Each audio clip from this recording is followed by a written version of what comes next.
estamos con una personalidad muy importante en la congregación, Francis Santucci, que muy conocido, muy querido en toda América Latina.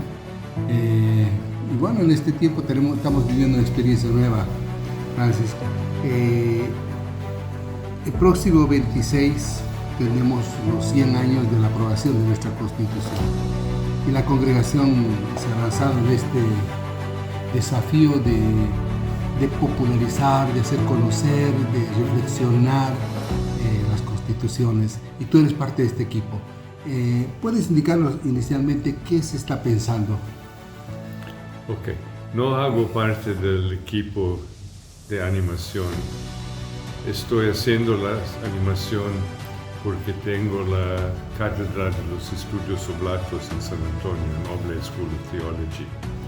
Es porque hay otro equipo que va a hacer encuentros en las provincias durante el tiempo. ¿Por qué todo esto? ¿Por qué estoy haciendo este trabajo también? Tenemos que aprender la importancia de las constituciones y reglas, que no son un libro jurídico, no es derecho canónico, derecho oblato, sino empezamos con la Sagrada Escritura, con el Evangelio, que todos como discípulos necesitamos vivir como discípulos sirviendo a Jesucristo. Pero algunos y algunas han recibido un carisma, un don del Espíritu Santo de vivir un aspecto particular del Evangelio. Y cuando han escrito sus reglas, sus constituciones y reglas, era una interpretación de la Sagrada Escritura. Y cómo han vivido, ahora hablando de nosotros los oblatos, San Eugenio de Mazenón, leyendo al pie de la cruz, Lucas capítulo 4 me ha enviado a predicar la buena nueva a los pobres, a los más abandonados. Empezó a vivir esta escritura, esta expresión evangélica. Y luego otros han venido a vivir con él. Esto fue el comenzamiento el empiezo de la congregación de los oblatos, pero viviendo el Evangelio. Eugenio, después de 2 años, escribió una regla para decir cómo estamos viviendo esto. En el futuro, las futuras generaciones, cómo tienen que vivir esta vida para estar en el carisma que hemos recibido, que es de vivir el Evangelio. Las constituciones y reglas tienen esta meta de contener todo el carisma. La primera parte de nuestra misión hay la descripción de nuestro carisma.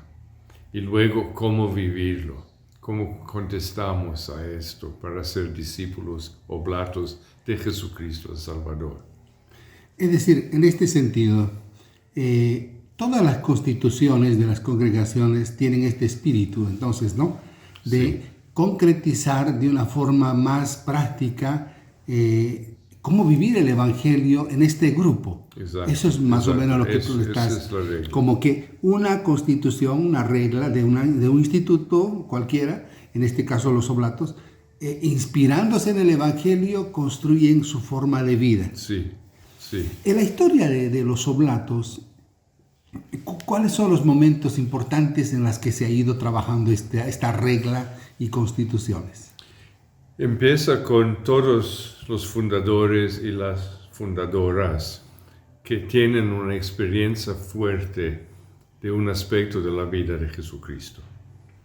Y por Eugenio era un Viernes Santo mirando a la cruz, que se dio cuenta que Jesús murió por él. Los brazos de Jesús sobre la cruz estaban abiertos por él. Y él tenía que contestar con su vida, su sí, a ser cooperador de Cristo Salvador sobre la cruz. Y mirando alrededor a tantas personas después de la Revolución Francesa que no conocían al Señor. Y por eso que les llamaba los más abandonados, porque no conocían a Jesús, el Salvador. Eugenio se convirtió en sacerdote para evangelizar, para vivir esta cooperación con el Salvador. Volviendo en Aix, empezó a vivir trabajando no como cura en una parroquia, sino trabajando con los más abandonados, los jóvenes, los presos, los trabajadores, los campesinos, todos ellos que no conocían la palabra de Dios. El segundo punto fuerte era cuando otros han venido en 1816 a vivir juntos como misioneros de Provenza en este tiempo, para predicar misiones populares, en particular en los pueblos donde los campesinos necesitaban conocer su fe, conocer a Jesucristo. En 1841, un obispo del Canadá, Monsignor Bourget, se fue a Marsella y pidió al fundador, ¿es posible enviar oblatos en Canadá? Porque hay la gente, los más abandonados se encuentran allá.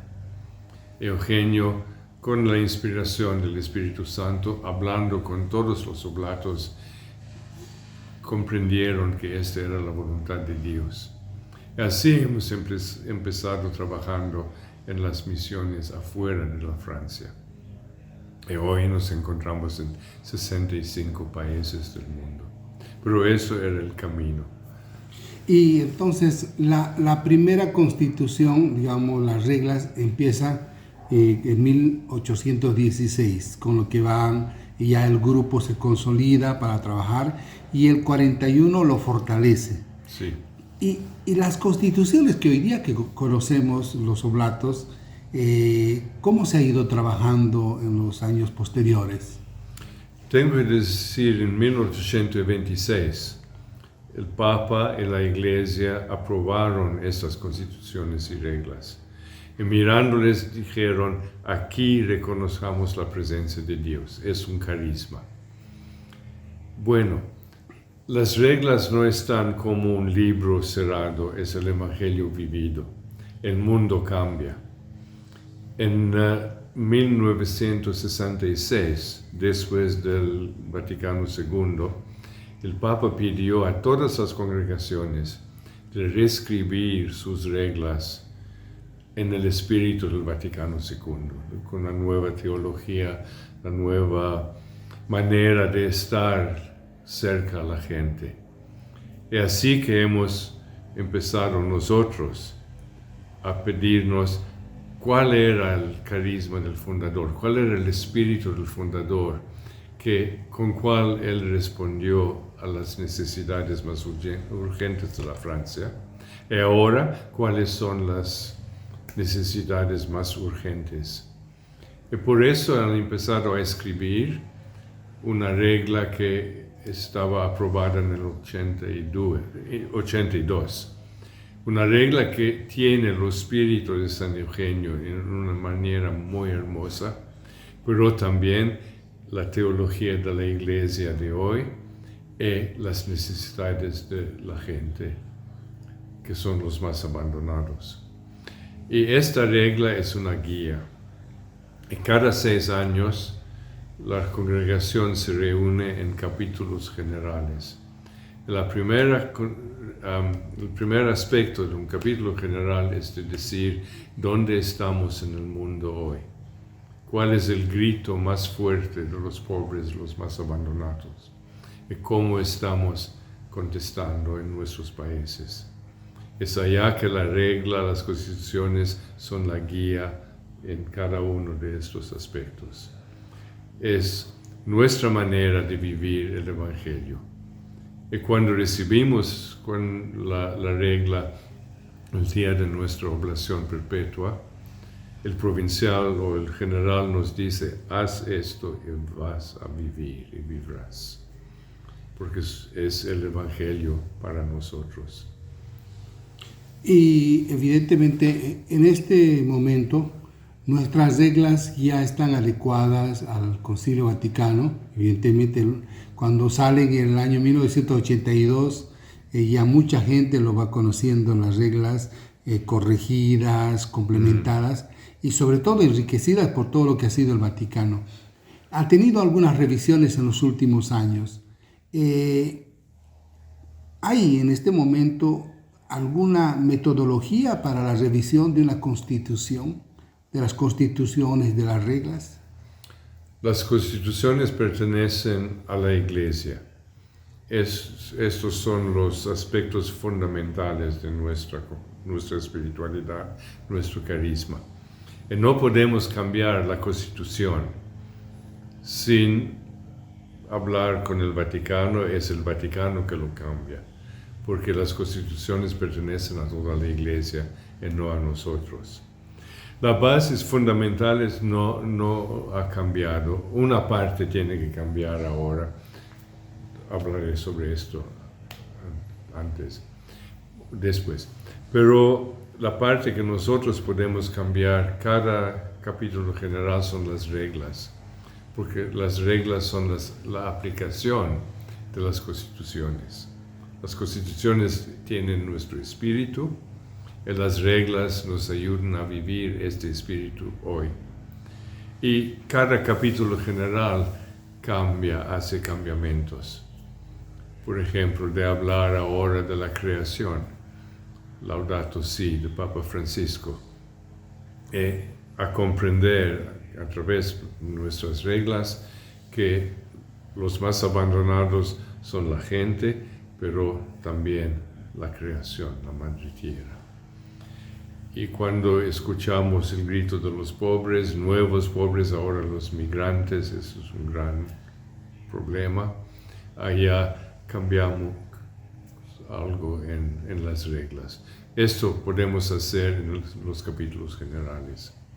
Vamos a cambiar toda la parte del gobierno, de la administración, de la congregación. Porque cuando hemos hecho esta parte del liderazgo, era en el 82. El mundo ha cambiado, las necesidades de los oblatos han cambiado. Y por eso estamos mirando cómo cambiar esta parte únicamente. Pero es una aplicación del carisma. El carisma no cambia. Dime otro detalle. Nosotros como misioneros, hoy no tenemos nuestras constituciones en mano.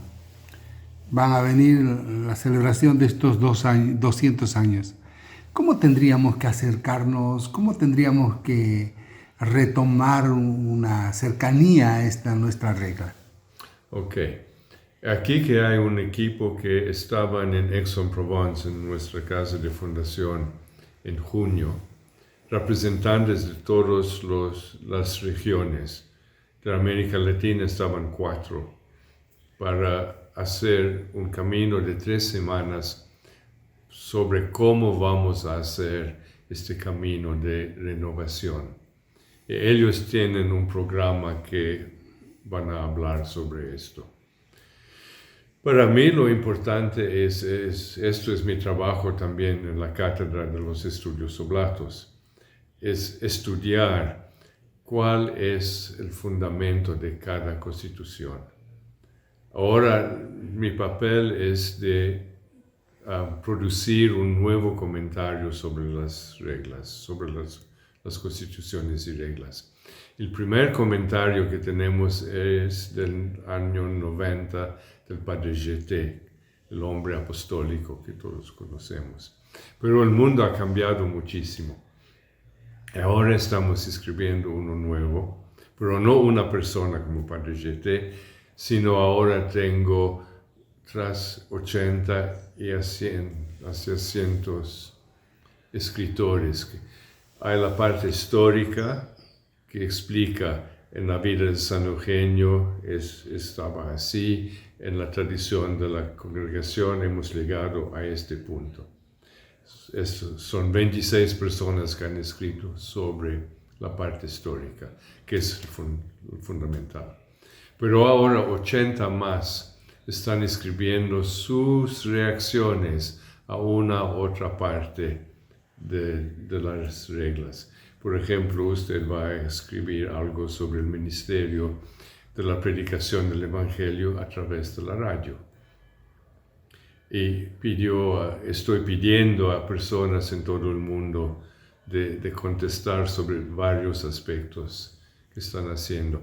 Esperamos el año próximo de tener este comentario en español, francés e inglés como una ayuda a las personas para ver, aquí hay la parte histórica, pero hay muchos ejemplos de cómo esto está vivido ahora para ayudarnos a seguir adelante.